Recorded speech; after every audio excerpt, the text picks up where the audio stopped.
Jangan pernah keluar rumah tanpa izin suami.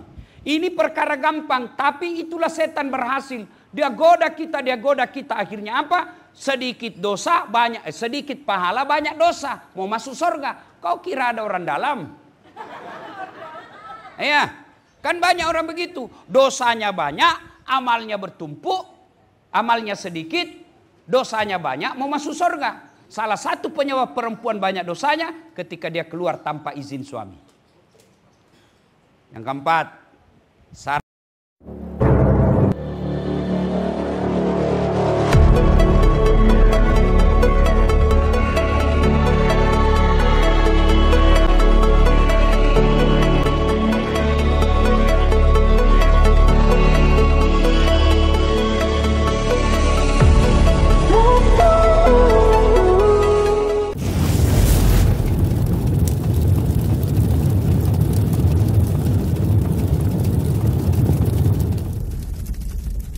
ini dia tahu, ini caleg tidak tahu ngomong.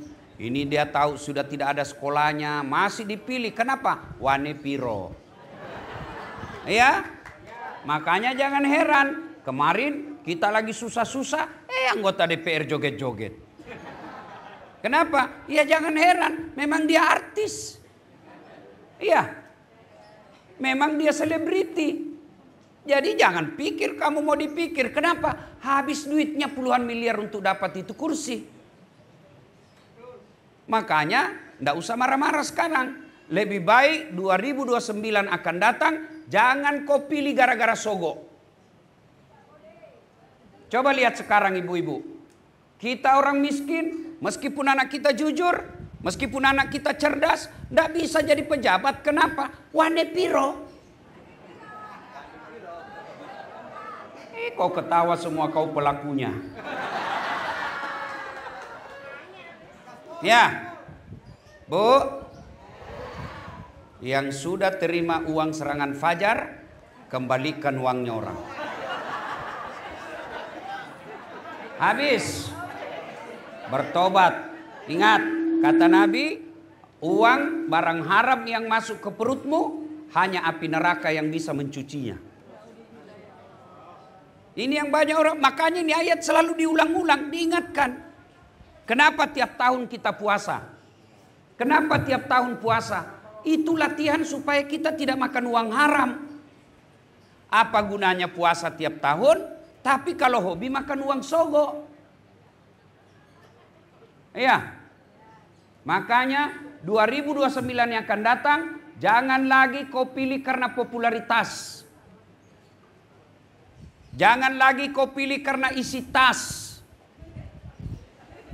Tapi pilihlah karena moralitasnya yang baik. Dulu sebelum pemilu pilcaleg selalu saya bilang, jangan kau terima 300.000. Kau terima tidak akan kaya kau dengan 300.000. Kau tolak kau tidak akan miskin dengan 300.000 yang kau tolak. Tapi yang pasti 300.000 itu ketika kau terima, satu kau terdapat uang haram.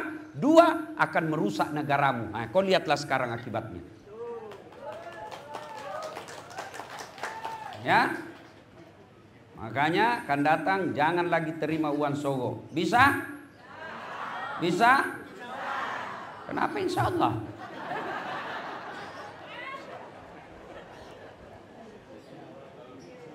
Wa qala idzan bismillahirrahmanirrahim. Innallaha wa malaikatahu yusalluna 'alan nabi.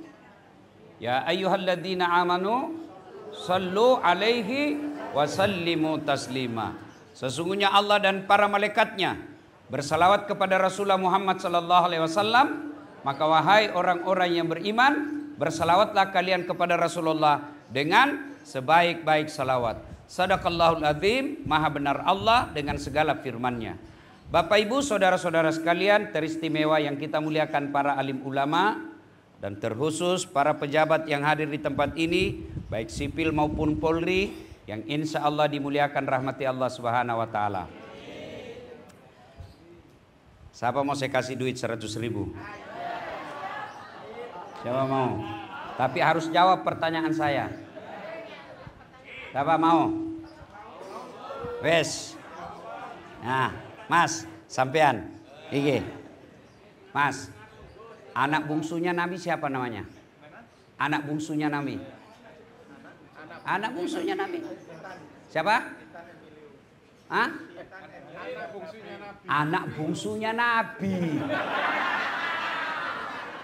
Nah, nggak tahu. Pas. Pak polisi, boleh saya tanya?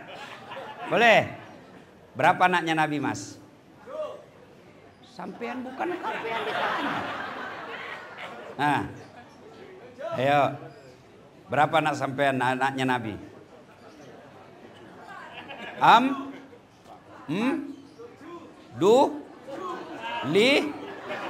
Bingung. Ibu-ibu, Bu. Yuk, dengar. Ini sudah 2 saya tanya dan pasti semua kita begitu. Bagaimana mau mencontoh Nabi? Kita cerita maulid. Tapi sejarah Nabi kamu tidak tahu. Nggak jadi ini, nggak jadi. Ya. Nggih. Bagaimana ibu-ibu mau contoh Nabi, cara didik anaknya, kalau ibu tidak tahu sejarah Nabi? Cerita mati itu. Gimana kita mau contoh Nabi makan, kalau cara Nabi makan kita tidak ngerti. Inilah tujuannya maulid. Ibu, berapa kali ibu lahir? Berapa kali? 1 kali. Lahirnya ibu itu namanya maulud. Lahirnya ibu namanya maulud. Tiap hari ibu peringati tiap tahun. Ada pengajian, ada tablik akbarnya kalau ulang tahun, ada syukuran ke rumah makan-makan. Itu namanya maulid. Maulid itu peringatan lahir. Hari lahir, maulud. Ini khasanah Indonesia. Maulid ini hanya ada di Indonesia. Mau lakukan silahkan. Tidak mau lakukan tidak usah. Tapi jangan saling mencelah. Kalau kami orang Bugis, kalau maulid, lebih meriah Pak. Banyak telurnya. Ketan kuning yang disebut kado minyak. Orang tanya saya, kenapa pakai ketan kuning? Kenapa bukan yang putih? Karena warna kuning menyimbolkan emas. Semua orang senang emas. Maka diharap selesai kau maulid, kau pelajari sifat Nabi, kau menjadi orang yang semua orang di kompleks senang sama kamu. Kenapa pakai ketan? Kenapa tidak pakai nasi? Itu ajarannya bahwa selesai kau maulid, kau akrab rapat seperti bersatunya ketan. Kenapa dia pakai telur digantung-gantung? Kenapa tidak pakai mangga? Iya, karena telur ini adalah bibit kehidupan. Diharapkan kalian umat Islam menjadi bibit kehidupan agama yang akan datang. Itu caranya. Nah, sekarang kita datang untuk memperingati maulid sebagai rasa kecintaan kita kepada Rasulullah Muhammad SAW. Anak-anak Nabi ada 7 orang. Baru Bapak tahu kan? 7 orang. Iya kan? 3 laki-laki, 4 perempuan. Pertama Qasim, Abdullah, Ibrahim, Zainab, Ruqayyah, Ummu Kalsum, Fatimah. Pasti Bapak baru tahu anak pertamanya namanya Qasim. Paling tidak selesai maulid Bapak tahu sekarang. Oh, anak Nabi 7.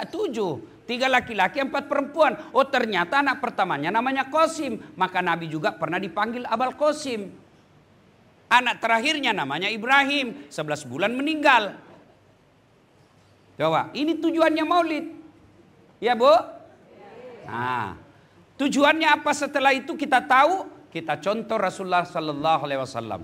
Tema kita ceramah hari ini, kepemimpinan Rasulullah, panduan bagi generasi muda. Yang saya bingung, panduan generasi muda, tapi yang ada di sini adalah generasi sakaratil maut. Mana enggak ada ini anak muda di sini saya lihat. Ini sudah mama ini sudah tua-tua semua. Sudah dilihat malaikat maut ini semua saya lihat ini. Iya, Bu. Ibu. Pak. Ibu. Karena di sini jumlah perempuannya 472, Tak percaya silahkan hitung. Dan laki-lakinya hanya 93, maka saya akan berbicara tentang suatu ketika Rasulullah Sallallahu Alaihi Wasallam bersama dengan Khadijah. Apa Khadijah tidak punya masalah? Penuh masalah beliau. Tapi beliau tidak pernah menceritakan ke orang lain. Kemana beliau cerita? Allah Subhanahu Wa Ta'ala. Anehnya umatnya Rasulullah yang majelis taklimnya tiap bulan, tapi curhatnya tidak kepada Allah. Ada masalahnya, suaminya nakal, suaminya pelit, suaminya tidak sholat, suaminya selingkuh. Curhatnya bukan ke Allah, kemana curhatnya? Medsos. Tak kusangka kau begitu. 2 bulan suaminya tidak pulang, dia update status lagi. Di mana di kau? Pret. Bu. Satu lagi ini sifat perempuan. Tukang gosip.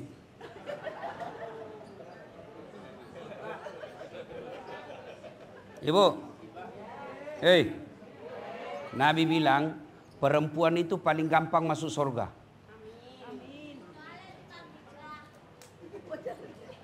Paling gampang masuk surga itu perempuan. Cuma penyebabnya dia gampang tergelincir masuk neraka karena dia tidak bisa tahan lisannya. Makanya itu perempuan dosanya banyak di mulut. Laki-laki dosanya banyak di mata. Makanya kalau laki-laki menangis dia tutup matanya. Kalau perempuan menangis dia tutup mulutnya. Iya. Bu. Majelis taklimnya, majelis taklim ini, majelis taklim RT, majelis taklim anaknya punya sekolah, majelis taklim majelis pengajiannya di masjid. 4 kali majelis taklim sebulan, tapi tidak ada perubahan dalam gosip. Ada masalahnya dia cerita semua masalah tetangga. Dia ke tetangganya, Mas, tidak kusangka itu suami saya, jelek betul sifatnya. Kenapa pelit? Sudah pelit bau pula keteknya. Bu. Boleh curhat? Boleh kepada Allah. Boleh ngadu? Boleh kepada Allah.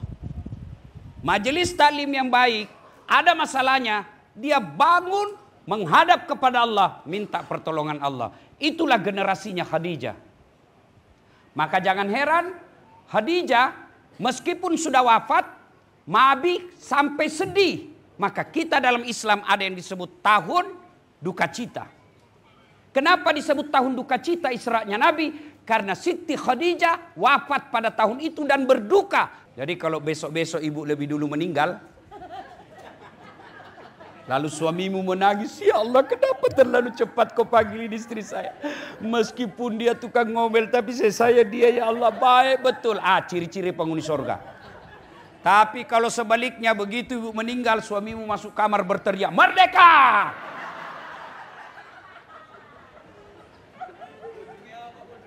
Ya, Bu. Perempuan paling gampang habis dosanya gosip, curhat. Ya.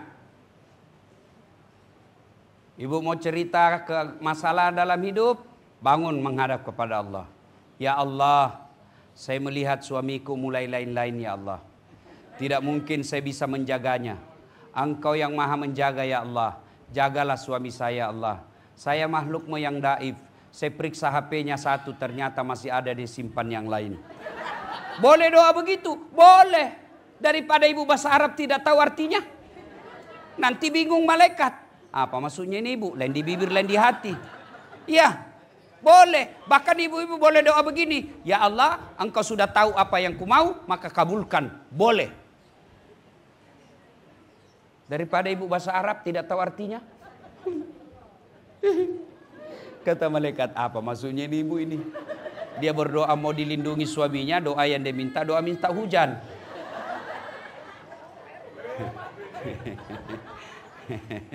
Heboh juga Mbak. Sudah ya? Gosip. Berhentilah bergosip. Ibu ada masalah, ngadu kepada Allah. Minta tolong kepada Allah. Kenapa sekarang banyak pejabat yang korup? Karena ibunya gagal didik anaknya. Jadilah istri seperti Khadijah. Meskipun sudah wafat, Nabi masih mengenangnya. Suatu ketika Nabi sudah bersama dengan Aisyah. Tidur bersama Aisyah, Bu. Lalu Nabi bersabda, seolah-olah ada terompak kakinya Khadijah. Bayangkan, Bu. Ibu lagi tidur dengan suami, lalu suami sebut perempuan lain. Ngamuk kan? Aisyah pun berkata, ya Rasulullah, saya ada di sampingmu, tapi yang kau ingat Khadijah. Apa sih kelebihan Khadijah dari saya? Lalu Nabi bersabda, ya Khumairah, kamu tidak bisa membandingkan dirimu dengan Khadijah. Ketika tidak ada orang percaya kepadaku, Khadijah orang pertama yang percayaiku. Ketika orang tidak ada mau bekerja sama dengan aku diboikot selama 3 tahun, hartanya Khadijah habis untuk menolong umat Islam. Itulah Khadijah. Maka ibu-ibu, kalau mau bersama Khadijah, maka jadilah seperti sifatnya Khadijah sekarang. Rasulullah 6 dari anak dari Khadijah. Aisyah tidak memberi anak. Ya kan? Khadijah. Padahal ibu tahu, Khadijah dinikahi Nabi sudah 2 kali janda dan lebih tua dari Rasul. 2 kali janda. Maka bapak-bapak, janda yang lebih tua dari bapak. Kalau saya ndak usah Pak, yang lebih tua Pak. Dia bilang janda harus disantuni Ustaz. Saya bilang berapa umurnya? 70. Saya bilang ya oke lah, saya santuni, ndak usah saya nikahi. Ya itulah Rasulullah. Maka ibu-ibu, jadilah Khadijah. Bagaimana sifat Khadijah, Bu? Rasulullah salah satu kebiasaan Khadijah, kalau Rasulullah balik dari dakwah, Khadijah sudah siap di rumahnya. Apa yang beliau sediakan? Baskom. Tahu baskom, Ibu? Tahu baskom? Ibu-ibu tahu baskom? Baskom itu lalu diisi air hangat. Setelah itu Nabi balik, dia simpan itu baskom di kakinya Rasulullah dengan air hangat. Dia bersihkan kaki Rasulullah sambil dia urut-urut. Mau seperti Khadijah, Ibu? Mau, Ibu? Mau? Bapak-bapak pulang ini nanti belikan baskom. Masya Allah. Ustadz, suami saya tidak sholat. Bukan urusanmu. Ustadz, suami saya malas. Bukan urusanmu. Istri saya kadang saya tanya, mamanya cek. Dia tidak pernah ngeluh. Padahal saya hampir tidak, lebih banyak saya di luar daripada sama beliau. Saya paling datang sehari. Pergi lagi 2 minggu. Datang lagi 2 hari. Pergi lagi 1 bulan. Suatu ketika saya tanya, enggak pernah kau ngeluh? Apa dia bilang? Saya bukan cari perhatian sama suamiku. Saya cari ridha Allah. Kalau Allah sudah ridha sama saya, surga bagiku. Suami saya boleh saja benci, yang penting jangan Allah. Masya Allah. Padahal saya selisih 28 tahun sama bini saya, Bu. Itu istri saya, Pak. Kalau saya mau pergi kerja, mau pergi ceramah, itu dia cium tangan dulu. Cium dulu ini, Bu, ini dulu dicium. Sudah itu ini lagi dicium. Dia cium lagi. Sudah itu ini lagi dia cium, Bu. Mata kanan lagi. Mata kiri lagi. Terakhir ini. Agak lama sedikit. Ya kenapa istri saya? Sudah itu dia usap dada saya, Pak. Tidak pernah dia tutup pintu mobil sebelum dia bilang, Ustadz ridhoi saya. Padahal tadi malam saya bertengkar. Padahal tadi malam saya bergaduh. Tapi begitu saya mau keluar, tidak pernah dia tampakkan rasa marahnya. Kenapa, Ibu? Karena tidak ditahu ajal. Siapa tahu suamimu pergi cari nafkah. Siapa tahu suamimu pergi cari uang untuk anak istrinya. Ternyata di jalan kena sakaratul maut meninggal. Ibu bertengkar sebelum dia pergi. Ibu pasti tidak akan pernah mengampuni diri sampai akhir hayat. Itulah sebabnya jangan pernah marah ketika suamimu pergi cari nafkah. Semarah apapun malam pergi suamimu, hilangkan rasa marah. Pulang baru kau lanjutkan. Masya Allah. Bu. Hei. Ini tidak enak didengar. Tapi kalau ibu rindu sorga, mesti ini yang dilakukan. Apalagi kalau usia sudah senja. Kalau rumah tangga kita miskin, ngontrak-ngontrak, tapi kita suami istri saling menghormati, paling tidak kita bisa ngomong sama orang kaya, memang kamu kaya, rumahmu bagus, mobilmu bagus, tapi kau suami istri tidak pernah akur. Betul kami miskin, tapi kami saling menghormati. Itu yang jadi. Ini sudah ngontrak-ngontrak, kerja ndak jelas, hujan kehujanan, panas, begaduh tiap hari, kapan kau bahagia? Yang herannya bertengkar hamil lagi.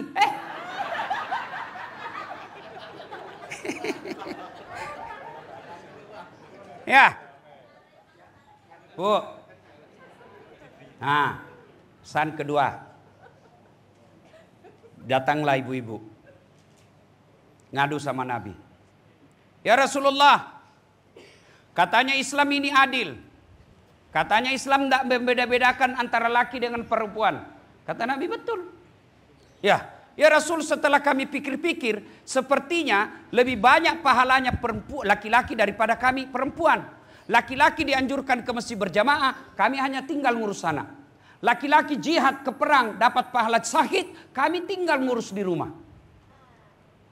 Rasa-rasanya laki-laki lebih banyak pahalanya ya Rasul. Nabi tersenyum dan bersabda, ibu-ibu, mau ndak saya tunjukkan sampean dirindukan surga? Kalau saya tanya-tanya, sedulur-sedulur, mau tak dirindukan surga? Mau. Kata istri saya, jangankan dirindukan surga, dirindukan suami saja sudah senang. Ya ibu? Maka kata Nabi, kalau kau mau dirindukan surga ini 4 syaratnya. Sici, aqimis shalah, dirikan sholat. Nabi kalau bicara tentang sholat selalu menekankan perempuan. Ketika sakaratil maut, Nabi pesankan jaga perempuan di antara kalian. Nah, soal ini Nabi katakan perempuan jaga sholatmu kalau kau mau dirindukan surga. Kenapa Nabi pesankan? Karena memang perempuan selalu pada kondisi tertentu potensi tidak sholat. Kapan? Selesai haid. 4 hari dia gratis tidak sholat. Dia tambah 2 hari. Kata suaminya, Mbak, biasanya cuma 5 hari. Re. Iki 7 hari belum sholat. Apa kata bininya? Belum bersih mas. Iki masih ada sedikit-sedikit mas. Kata suaminya, bohong sampean. Apa bohong? Saya kasih.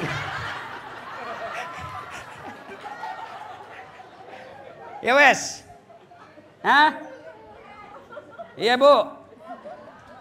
Apalagi perempuan banyak ndak sholat. Kalau ada pengantin.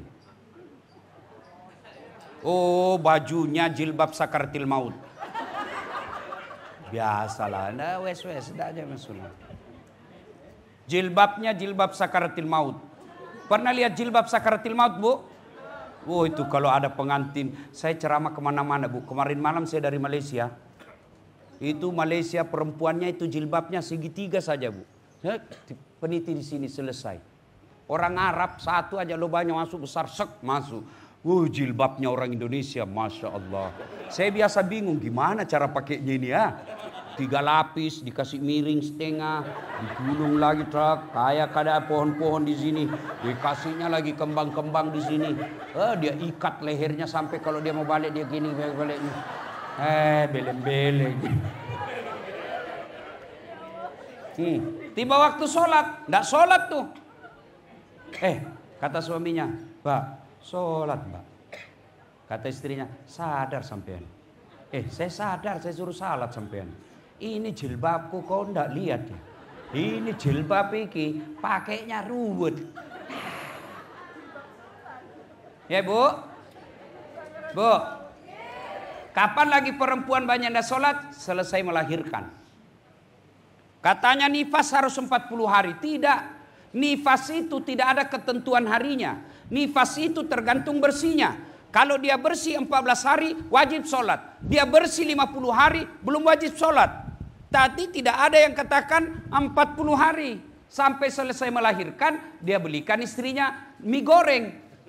Ini kan isinya kan 40 tuh. Nah, kalau habis ini 1 dos berarti kau sudah bebas. Ya. Jaga sholat. Ibu-ibu. Bu. Jaga sholat. Kalau sholat baik, gampang bagi Allah kasih kita. Gampang bagi Allah.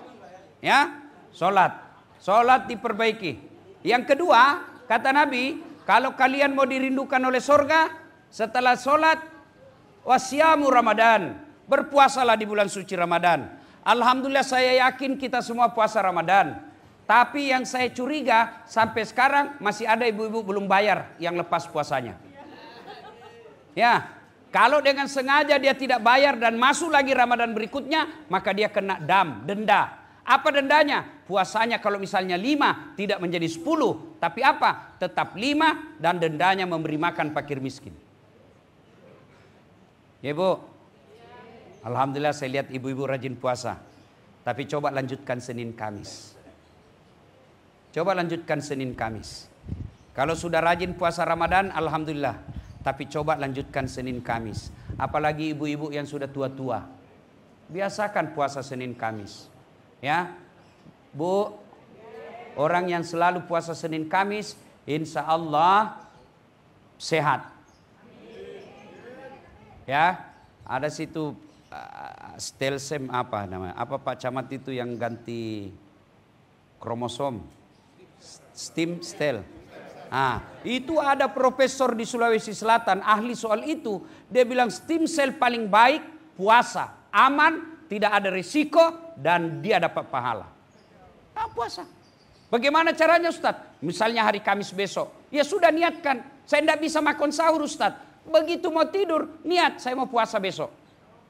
Minum air atau makan buah atau makan seadanya nasi. Niatkan puasa besok. Ternyata jam 10 datang tetangga bawa nasi kuning. Ibu minum, Pak makan, tak. Habis 1 piring. Woi, ternyata saya puasa.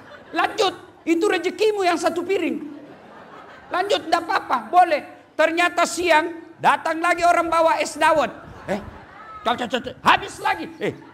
Saya puasa. Lanjut, itu rezekinya. Asar lagi, ada lagi datang bawa pisang goreng. Wah, enak betul. Pas habis, puasa. Lanjut, rezekimu. Yang penting betul-betul lupa. Bagaimana kalau lagi makan tiba-tiba ingat saya puasa. Maka yang ada di mulut wajib dimuntahkan lalu bersihkan. Jangan masuk pisang goreng setengah. Puasa terlanjur. Batal. Ya, coba diamalkan. Puasa Senin Kamis. Yang berikutnya perempuan dirindukan oleh surga adalah mereka yang menjaga harga dirinya. Salah satu cara menjaga harga diri, tidak boleh keluar rumah tanpa izin suami. Ini yang banyak dilanggar perempuan sekarang. Haram hukumnya perempuan keluar rumah tanpa izin suami. Ini baru 10 menit pergi suaminya, dia telepon temannya. Mbak, tunjungan plaza Mbak. Ya wes, nyusul. Sampai jam 1 suaminya menelpon. Mbak, di mana kau Mbak? Aduh banyak sekali pertanyaanmu. Boleh seperti ini. Laknat Allah. Dengar hadis Nabi. Laknat Allah bagi mereka perempuan yang keluar rumah tanpa izin suaminya. Ini yang banyak dilanggar perempuan modern. Itulah bedanya kita wanita muslimah dengan wanita munafik. Ya, jangan pernah keluar rumah, izin. Ibu masih ingat kisahnya? Nabi datangi rumahnya Abu Darda. Begitu melihat ketuk pintu, Assalamualaikum. Ya sahibul bait. Tidak ada jawaban. Telepon lagi, tidak ada jawaban. Keluar istrinya Abu Darda. Nabi berkata, mana suamimu? Silakan masuk ya Rasul. Mana dulu suamimu? Pergi ke pasar. Masuk ya Rasul. Apa kata Nabi? Haram hukumnya kami masuk ke rumahmu tanpa izin suamimu. Ini Nabi loh Bu. Jadi wanita muslimah menjaga harga diri. Satu di antaranya, jangan pernah keluar rumah tanpa izin suami. Ini perkara gampang, tapi itulah setan berhasil. Dia goda kita. Akhirnya apa? Sedikit dosa, sedikit pahala, banyak dosa. Mau masuk surga. Kau kira ada orang dalam? Iya, kan banyak orang begitu. Dosanya banyak, amalnya bertumpuk, amalnya sedikit, dosanya banyak, mau masuk surga. Salah satu penyebab perempuan banyak dosanya ketika dia keluar tanpa izin suami. Yang keempat, syarat wanita dirindukan surga. Kata Nabi, ini agak berat. Patuh terhadap suami. Ini agak berat. Ibu-ibu, boleh jawab dengan jujur? Bu, kalau misal ibu gajinya 1 bulan 5 juta. Ya, karena ibu dagang nih. Ibu penghasilannya 1 bulan 5 juta. Suami penghasilannya cuma 2 juta 1 bulan. Kira-kira ibu masih menghormati suami enggak?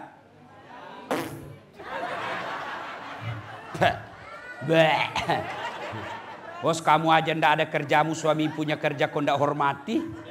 Apalagi kalau sudah ada. Bu, mau dirindukan surga? Taati suami.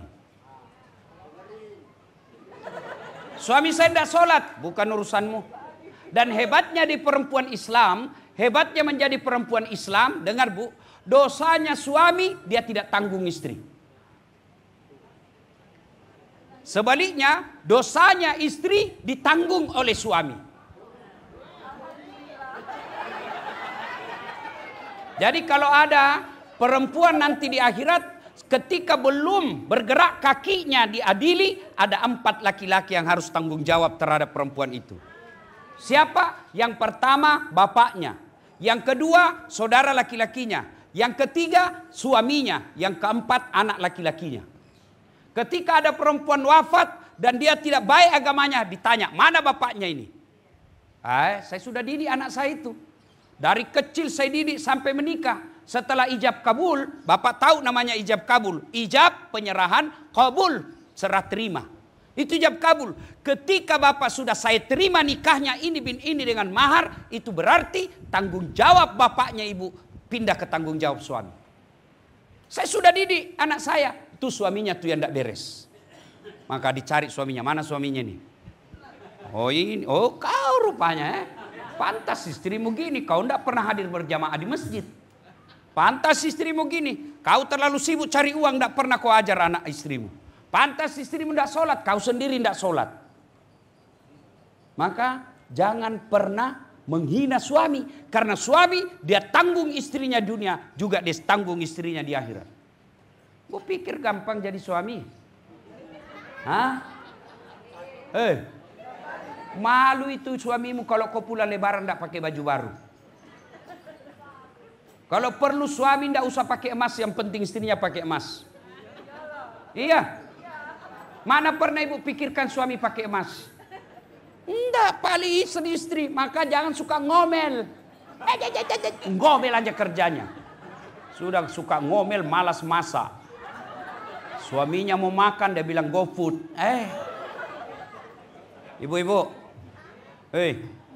perempuan dulu bu gampang masuk surga. Kenapa bu gampang masuk surga? Perempuan dulu tidak punya WhatsApp. Apa itu WhatsApp potensi masuk neraka? Iya, kenapa? Dia pakai gosip grup. Satu di Surabaya, satu di Madura, satu di Jakarta. Yang dia gosip temannya yang pergi umroh. Itu di grup tuh dia tidak ketemu. Kalau dulu mau gosip mesti ketemu pak. Kalau dulu itu perempuan hampir tidak pernah keluar rumah. Begitu selesai nikah fokus ngurus anak dan istrinya, suaminya. Dan mereka meskipun gajinya suaminya tidak jelas, belum keluar suaminya pergi kantor sudah siap kopinya. Sekarang perempuan gajinya suaminya jelas tiap bulan, tidak pernah bikinkan kopi suaminya. Mana buktinya? Coba lihat pagi-pagi warung kopi penuh. So, inilah semua suami yang tidak dibikinkan kopi. Boleh enggak suami? Boleh enggak istri enggak masak? Boleh, tapi tidak ada pahalamu. Ayo, sekarang semua GoFood. Kalau semua GoFood, dari mana dapat ibu pahala? Bukankah ke pasar pahala? Bukankah melangkah pahala? Bukankah membawa barang pahala? Bukankah berjemur ketika kita mau ngurus suami pahala? Ibadah 24 jam bagi suami istri adalah rumah tangga. Tidak ada susahnya Allah wafatkan Nabi dalam keadaan sholat. Tidak ada susahnya Allah wafatkan Nabi dalam keadaan tahajud. Tidak ada susahnya Allah wafatkan dalam keadaan tawaf. Tapi Rasulullah tidak dalam sholat. Tidak dalam keadaan puasa. Tidak dalam keadaan tawaf. Tapi di pangkuan istrinya. Itu berarti pahala potensi kita masuk surga rumah tangga. Maka ibu-ibu, lepas pengajian ini, ayo kembali evaluasi bakti kepada suami. Kalau perlu sebentar minta maaf. Kalau gitu ibu kembali dan mau minta maaf, setan hasut. Tidak usah, makin beras kepala itu, makin besar kepala itu suamimu. Jangan ketawa, saya serius ini. Setan yang masuk. Ya, dah, 3. Bapak ibu saudara-saudara sekalian. Bapak-bapak mau punya seperti Khadijah? Mau? Pertanyaan sudah bapak, sudahkah bapak seperti Muhammad sallallahu alaihi wasallam? Nah, ini yang jadi masalah. Mau seperti Khadijah tapi dia seperti Firaun. Pak, Masya Allah. Rasul itu Pak, tidak ada satupun nama istrinya dipanggil. Tidak pernah beliau panggil Khadijah sini, Aisyah sini, tidak. Beliau panggil khusus panggilan kasih sayang. Masya Allah. Nabi begitu romantisnya kepada istrinya, mandi junubnya pun bersama istrinya. Saya waktu pengantin baru bu, mandi junub sama istri saya. Waduh, setelah saya punya anak dipanggil lagi, ayo Ustadz mandi junub. Geli ah. Tapi Rasul sampai usia beliau senja masih mandi junub dengan istri beliau. Coba baca Barasanji. Coba baca kitab Barasanji. Situ dijelaskan Nabi Muhammad beliau sendiri yang jahit bajunya. Alaina mato tepengi wajunna. Alaina mato pacingi onratin rona. Beliau yang bersihkan tempat tidurnya. Beliau yang siapkan sarapannya. Itu Nabi Pak. Nabi Pak. Kekasih Allah. Dia yang jahit bajunya. Kita pegawai honor. Sudah hargai saya, pret. Ya. Oh Masya Allah. Rasul, istrinya tidak pernah satupun mengatakan, saya menyesal menikah sama kaum Muhammad. Kita, satu aja bini kita, menderita lahir batin. Nah, istri saya cerewet. Salahnya bapak. Iya. Kenapa perempuan cerewet suka ngomel? Kata Nabi, perempuan suka ngomel karena 2 perkara. 1, tidak pernah kau puji. Ya toh ibu? Oh kita kalau sama istri tetangga, piye kabare mbak? Nggih mas, api-api. Sama tetangga, sama bininya ya. Padahal bininya yang dia peluk. Iya, ibu. Makanya untuk memuji istri, Islam membenarkan 3 bohong yang boleh dan tidak berdosa bahkan dapat pahala. 1 diantaranya bohongnya seorang suami untuk menyenangkan istrinya. Boleh bohong. Dan hebatnya itu pujian, biar istrimu tahu kau bohongi, dia tetap senang. Tambah cantik kau sayang. Meskipun dia tahu kita bohong, dia tetap ketawa. Ya toh bu? Iya maka puji. Puji istri. Sanjung dia. Kita dikasih makanan. Mau tahu perempuan paling marah kalau tidak dicicipi makanannya. Makanya Nabi, seapapun makanan yang diberikan istri beliau, beliau santap. Pulang maulid ini, yuk muliakan istri. Bapak pernah sakiti istri? Apa boleh buat? Istri itu Pak ahli sejarah. 1 kali sampean salah sampai mati dikenangnya. 1, puji. Yang kedua, perempuan sebab dia suka ngomel karena suaminya tidak pernah kasih hadiah. Nah, dengerin. Maka kasih hadiah. Pulang kantor hadiah, sehingga belikan nasi kuning. Itu hadiah. Ibu juga kalau dikasih hadiah jangan ngomel. Apaan nasi kuning? Emang saya tidak tahu bikin. Ini juga tidak tahu dipuji. Ya bu? Pak, pulang dan hadiah paling disenang perempuan emas. Maka saya belikanlah emas istri saya. Tebal, kalung dan gelang. Buat berlinang air matanya, senang sekali. Terima kasih Ustadz, luar biasa. 1 bulan kemudian dia tahu palsu. Dia bilang, ternyata kau belikan saya palsu. Saya bilang, sayang, kau tahulah di mana saya mau bisa beli emas murni seperti itu tebalnya. Meskipun itu emas palsu, tapi cintaku murni 24 karat. Baru dia senang. Ya. Nah, 4. Kalau cinta kepada Nabi, ayo mari kita cintai sunnah-sunnahnya. Mohon maaf Ibu, sunnah yang mendesak kita lakukan, Bu, sholat hajat. Ya, untuk hajat doa kita untuk anak cucu. Alhamdulillah ibu-ibu rajin majelis taklim. Anak kita sekarang kita tidak tahu siapa yang rusak. Bisa jadi handphonenya yang rusak, bisa lagi pergaulannya, dan tidak mungkin kita bisa jaga 24 jam. Maka ibu bangun sholat hajat, doakan anak. Tidak mesti bahasa Arab niatnya. Tidak mesti banyak. 2 rakaat cukup. Yang kedua, sholat duha. Ibu-ibu mau bantu suami cari nafkah? Sholat duha. Semua sudah pekerjaan selesai. Anak sudah pada pergi kerja. Dapur sudah bersih. Jam 9, ayo ambil sholat duha. Ibu saya sejak tahu namanya sholat duha. Biasa saya coba tes lagi, jam 9 saya telepon. Oh, agak tapi gau mak.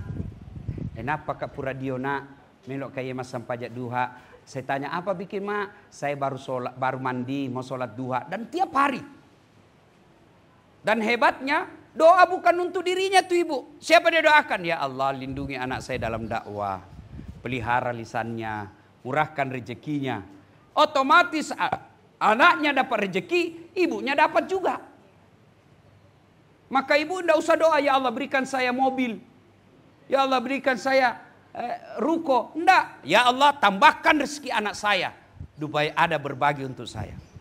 Doakan. Karena doa paling mustajab untuk anak dari bibir ibunya. Maka ibu kalau mau bantu anak cari nafkah, sholat duha.